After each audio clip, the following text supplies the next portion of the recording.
வணக்கம். நம்ம சேனலுக்கு தொடர்ந்து ஆதரவளித்துக் கொண்டே இருக்கும் நல்ல உள்ளங்களுக்கு நன்றி. தொடர்ந்து ஆதரவு கொடுங்க. முடிந்ததா? இன்னும் 3 நாட்கள் தான் இருக்கிறது. தேர்தல் ஆணையம் என்ன செய்ய போகிறது, உச்சநீதிமன்றம் என்ன செய்ய போகிறது, எதிர்க்கட்சிகள் என்ன செய்ய போகிறது. இந்த எஸ்ஐஆர் அப்படிங்கிறது தினம் தினம் ஒரு பேசும் பொருளாக இருக்குது. இதைத் தொடர்ந்து ஏற்கனவே நம்ம சொன்னோம், முன்னாள் நீதியரசர்கள் லெட்டர் எழுதிட்டாங்க உச்சநீதிமன்றத்துக்கு.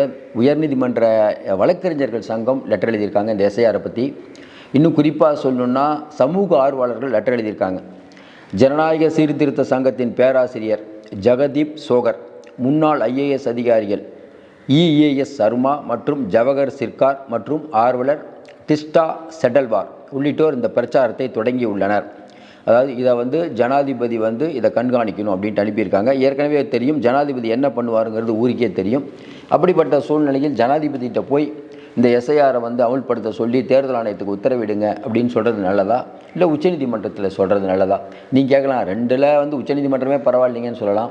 ஏன்னா ஜனாதிபதிக்கே இப்போ ஒரு கேட் போட்டுருச்சு. ஜனாதிபதி மோடி என்ன சொல்கிறாரோ அதுதான் கேட்பாங்க, கவர்னர் என்ன சொல்கிறாரோ கேட்பாங்க. இப்படிப்பட்ட சூழ்நிலையில் திடீரென்று விளம்பரம் இன்றும் 4 நாட்கள் மட்டுமே இருக்கிறது. 4 நாள் கூட இல்லை, இனி ஒரு நாள் ஆகிடுச்சு, 3 நாள் 31 முடிஞ்சு. அதுக்கு மேலே காலக்கெடு கொடுக்க மாட்டோம். எல்லாரும் உங்களுடைய ஐடென்டி கார்டை எல்லாத்தையுமே, அதாவது ஆதாருடைய நகல், அதை தேர்தல் ஆணையத்துக்கு அனுப்பினாங்கன்னா நீங்கள் ஓட்டு போடலாம் அப்படின்னு தேர்தல் ஆணையம் சொல்லிச்சு. இதில் பலவிதமான சிக்கல்கள் இருக்கிறது நமக்கு தெரியும். இதை ரொம்ப பேசுகிறத விட தேர்தல் ஆணையம் எப்படியாவது இந்த எஸ்ஐஆர் அமுல்படுத்தணும்னு நினைக்குது. அப்படி அமுல்படுத்தினா பிஜேபிக்கு லாபம்னு தேர்தல் ஆணையம் நினைக்குது. ஞானேஷ்குமார் அவர்கள் குறிப்பாக பார்த்தீங்கன்னா ராகுல் காந்தி சொன்ன நேற்று ஒரு விஷயம், அதாவது இந்தியாவில் சில பேர் மீது வழக்கு தொடர முடியாது. அந்த வகையில் ஒரு 5 வருடங்களுக்கு முன்பாக நம்ம மோடி அவர்கள் ஒரு சட்டத்தை கொண்டு வந்தார். உத்தரவு என்ன போட்டார்னா, தலைமை தேர்தல் அதிகாரி மேலே யாரும் கேஸ் போட முடியாது. ஏற்கனவே கவர்னர் மேலே கேஸ் போட முடியாது, நேராக ஜனாதிபதி மேலே கேஸ் போட முடியாது, இப்போ தேர்தல் ஆணையர் மேலே கேஸ் போட முடியாது. இன்னும் பிஜேபி இருந்ததுன்னா இடி மேலே கேஸ் போடக்கூடாது, சிபிஐ டைரக்டர் மேலே கேஸ் போடக்கூடாது, யார் மேலேயும் கேஸ் போடக்கூடாது. அப்போ இந்த யார் மேலேயும் கேஸ் போடக்கூடாதுன்னு இவங்க எல்லாருமே யாருன்னா மோடியோடைய ஆட்கள். ஆனால் மோடி மட்டும் அரெஸ்ட் பண்ணக்கூடியவரான். மோடி சொல்கிறார், என்ன வேணால் அரெஸ்ட் பண்ணிக்கோங்க, இவங்களெல்லாம் அரெஸ்ட் பண்ணக்கூடாது. ஏன்னா மோடி எப்படி அரெஸ்ட் ஆக மாட்டாருங்கிறது ஊருக்கே தெரியும். இப்படிப்பட்ட சூழ்நிலையில் இன்றைக்கி இந்த சமூக ஆர்வலர்கள் ஒரு கையெழுத்து இயக்கம் தொடங்கியிருக்காங்களே, இது எந்த அளவுக்கு இம்பேக்ட் இருக்கும்? எஸ்ஐஆர் அறிமுகப்படுத்தணும் அப்படின்ட்டு இன்றைக்கி தேர்தல் ஆணையம் விடாப்பிடியாக இருக்குது. அதிலேருந்து அவங்க பின்வாங்குற மாதிரி தெரியல. உச்சநீதிமன்றம் என்ன செய்ய போகுது? பழைய அந்த மெத்தட்லேயே பண்ண சொல்ல போகுதா, இப்போ இருக்க மெத்தடா அப்படின்ட்டு நம்ம ஏற்கனவே இது விஷயமாக நிறையா சொல்லிட்டோம். நீங்கள் எஸ்ஐஆரை அறிமுகப்படுத்திய, இப்போவும் சொல்கிறோம், எஸ்ஐஆரை நீங்கள் அறிமுகப்படுத்திய தேர்தல் வைத்தாலும் இந்த தேர்தலில் பிஜேபி கரையேறுவது கஷ்டம். இதெல்லாம் நம்ம எஸ்ஐஆரை நினச்சிட்ருக்கோம். எஸ்ஐஆர் இன்னொரு பக்கம் 50 தொகுதிகளை கணக்கிட்டு இன்றைக்கி ஜேடியுவும் இன்றைக்கி இருக்கக்கூடிய பிஜேபியும் பல காரியங்களை நிகழ்த்திட்டு இருக்காங்க. என்னென்னா, எப்படியும் ஜெயிக்கணும், அதாவது எப்படியும் ஜெயிக்கணுங்கிறதுக்காக மிகப்பெரிய அளவில் பண ஃப்ளோ இறங்கியிருக்கு. இதை கண்காணிக்க ஒரு 2 நாளைக்கு முன்னாடி நேற்று இதை கண்காணிக்க போகிற அமைச்சர் அவர் ஐடியில் போயிட்டுருக்காரு. அங்கே மக்கள் ஏதோ ஒரு நிவாரணம் கிடைக்கலன்னு போராடிட்டு இருக்காங்க. இறங்கினோடனே ஏதோ ஒரு வம்பாக பேசியிருக்காரு. பொதுமக்கள்லாம் மினிஸ்டரை அடிக்க போயிட்டாங்க. அது பெரிய பரபரப்பாயிடுச்சு. அப்போ ஆரம்பமே அந்த ரணகலமாக இருக்கும்ல, அந்த மாதிரி பிஜேபி எங்கே போனாலும் கேட்டு போடுற நிலைமைக்கு உருவாயிடுச்சு. ஒரு அமைச்சரையே மக்கள் விரட்டுறாங்க, அவர் ஓடி போகிறார். இந்த காட்சியெலாம் சமூக ஊடகங்களில் நம்ம பார்த்தோம். அப்போ இன்றைக்கி பீகாரில் ஏதோ ஒரு விஷயம் இந்திய மக்களை ஒரு அச்சுறுத்தக்கூடிய விஷயம். இந்த தேர்தல் ஆணையம் அப்படிங்கிற ஒரு விஷயத்தை ராகுல் காந்தி அழுத்தமாக பதிவு வச்சிட்டார் இந்திய வாக்காளர்கள் மத்தியில். இது ரொம்ப பெரிய ஒரு நல்ல விஷயம். ஏன்னா இன்றைக்கி உச்சநீதிமன்றத்திலேருந்து உயர்நீதிமன்றத்திலேருந்து எல்லா கட்சிகளும் பெரும்பாலும், அப்புறம் ஓரளவுக்கு இந்த சமூக ஆர்வலர்கள் இருக்கக்கூடிய நடிகர்கள், இப்படி எல்லாருமே பார்த்திங்கன்னா இந்த தேர்தல் சீர்திருத்தத்தை பற்றி பேச ஆரம்பிச்சிட்டாங்க.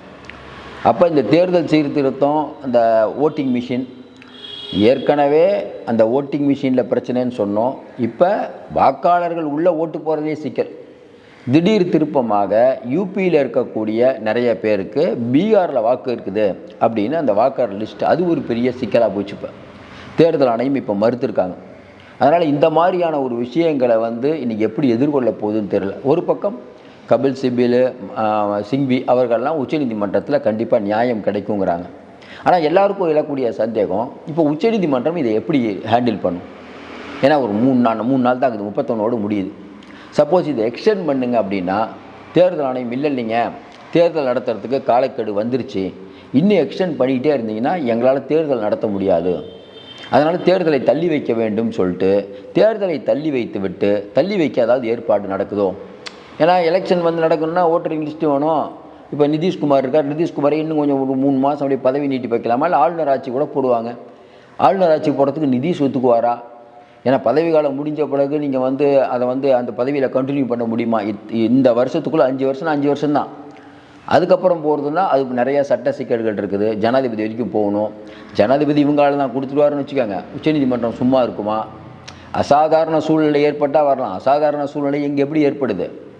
ஏன்னா ஆளுநர் அவர்களுக்காக வாதாடிய துஷார் மேத்தா சொன்ன ஒரு மிகப்பெரிய ஒரு ஜோக் என்னென்னா, ஆளுநரை யாரும் கை வைக்க முடியாது, ஆளுநர் தமிழ்நாடு அரசை கண்ட்ரோல் பண்ணலாம் அப்படின்னு சொல்கிறார். தமிழ்நாடு அரசு மேற்கு வங்க அரசுலாம் கண்ட்ரோல் பண்ணலான்னு சொல்லும்போது உச்சநீதிமன்றம் கேட்குறாங்க, எப்படிங்க மாநில அரசை நீங்கள் கண்ட்ரோல் பண்ணுவீங்கன்னா, போர், அதாவது நமக்கும் ரஷ்யாவுக்கும் நமக்கும் பாக்கி ஏதோ ஒரு நாட்டுக்கு நம்ம போர் நடக்கும்போது ஆளுநர், அதாவது அசாதாரணமான சூழ்நிலைகளில் ஆளுநர் தலையிடலாம். அது அசாதாரணமான சூழ்நிலைகள். நீங்களே கொஞ்சம் யோசனை பாருங்கள். சமீபத்தில் நம்ம எந்த நாட்டுக்கு எப்போ போர் போனோம்? பெரிய அளவுக்கு சொல்கிறோம். சும்மா இந்த பெகல்காம் தாக்குதலுக்காக நம்ம இதுக்கு போனோம்ல, பாகிஸ்தான், அதை விட்டுருங்க. பெரிய அளவுக்கு ஒரு பெரிய போர் மூண்டு எல்லோரும் போய் இந்த மாதிரி நடந்ததா? அந்த மாதிரி சமயத்தில் ஆளுநருக்கு அதிகாரம் இருக்குது அப்படின்னு துஷார் மேத்தா சொல்கிறாரு. ஒன்றும் உச்சநீதிமன்றம் சிரிச்சுக்கிட்டு இருக்காங்க, வேறு என்ன பண்ணுறது? இந்த மாதிரிலாம் வாதாடக்கூடிய வழக்கறிஞர்கள் இருக்காங்க. ஒன்றும் புரியல. இது ஒன்றிய அரசுடைய வழக்கறிஞராக வர்றாரு, என்ன பேசுகிறதுன்னு தெரியல. அதனால் இன்றைக்கி உச்சநீதிமன்றத்தில் கண்டிப்பாக தேர்தல் ஆணையம் அவசரமாக இதை மூடுவதற்கான வேலையை பார்ப்பார்கள். உச்சநீதிமன்றம் என்ன பண்ண போகுதுன்னு தெரியல. ஆனால் வெளியில் சட்ட நிபுணர்கள் சொல்லும்போது இப்படி சொல்கிறேன், இல்லைங்க உச்சநீதிமன்றத்துக்கும் நிறைய சிக்கல் இருக்குது. ஏற்கனவே ஒரு இண்டிபெண்ட் பாடி அப்படிங்கும்போது தேர்தல் ஆணையத்தை வந்து ஓரளவுக்கு மேலே தேர்தல் ஆணையம் உள்ளே இறங்கி உச்சநீதிமன்றம் பண்ண முடியாது. அவரவர்களுக்கு ஒரு லிமிட்டுன்னு இருக்குது. ஏற்கனவே ஆளுநர் மேலேயும் ஜனாதிபதி மேலேயும் அதுக்கே ஒரு பெரிய பஞ்சாயத்து ஓடிட்டுருக்குது ஒன்று. இன்னொன்று, இந்த சமூக செயல்பாட்டாளர்கள் இப்போ கையெழுத்து வாங்குறாங்களே, இதை வந்து ஜனாதிபதிக்கு கொடுத்து ஜனாதிபதியை சொல்கிறாங்களே. ஜனாதிபதி என்றைக்குங்க பேசியிருக்காரு? ஜனாதிபதி இந்த மாதிரி மேட்டர்லாம் வரவே மாட்டார். அவர் ரொம்ப தெளிவாக சொல்லுவார், இல்லை தேர்தல் ஆணையம் ஒரு உன்னதமான அமைப்பு, அதை மாதிரி ஒரு அமைப்பே இல்லை அப்படின்னு ரிஜெக்ட் தானே பண்ணுவார். ஏன்னா ஆளுநர் அனுப்பக்கூடிய கோப்புகளையே தேக்கி வைத்திருக்கக்கூடியதுனால தான் ஜனாதிபதிக்கே இன்றைக்கி ஒரு கேட் போட்டாங்க. யோசனை பாருங்கள். நமக்கு தெரிஞ்ச இந்திய வரலாற்றில் எவ்வளவோ ஜனாதிபதி இருந்தாங்க. பிரதிபா பாட்டீல்லாம் இருந்தாங்க. அவங்க ஆட்சி முடிச்சுட்டு போன பிறகு பெரிய அளவுக்கான அந்த பங்களாலாம் வாங்கிட்டாங்க, நிறையா வந்து டூர் போனாங்க, நிறையா காசை செலவு பண்ணாங்கன்னு பேர் உண்டு. ஆனால் இப்போ இருக்கக்கூடிய குடியரசுத் தலைவர் அப்படிங்கிறது இன்றைக்கி யார் சொல்கிறதை கேட்பார் அப்படிங்கிறது நம்ம சொல்ல வேண்டியதே இல்லை. அப்போ தேர்தல் ஆணையம் இந்த பக்கம் இருக்கக்கூடிய உச்சநீதிமன்றம், இந்த பக்கம் இருக்கக்கூடிய எதிர்க்கட்சிகள், இதுக்கு நடுவில் ஒரு பெரிய பஞ்சாயத்து நடந்துட்டு இருக்குது. இதை தாண்டி நம்ம ஏற்கனவே சொன்ன மாதிரி தேர்தல் வேலைகளை வந்து பீகாரோ மற்ற எல்லா ஸ்டேட்லேயும் கடைசியாக ஆரம்பிக்கும். இது காங்கிரஸ், அதாவது வேட்பாளர் இது நடக்குது, வேறு நாமினேஷன் ஃபைல் பண்ணுறதுக்கு முதல் நாள் வரைக்கும் வேட்பாளர் அறிவிக்காமல் இருக்கக்கூடிய கட்சி தான் காங்கிரஸ். அவ்வளோ வேகமாக இருப்பாங்க.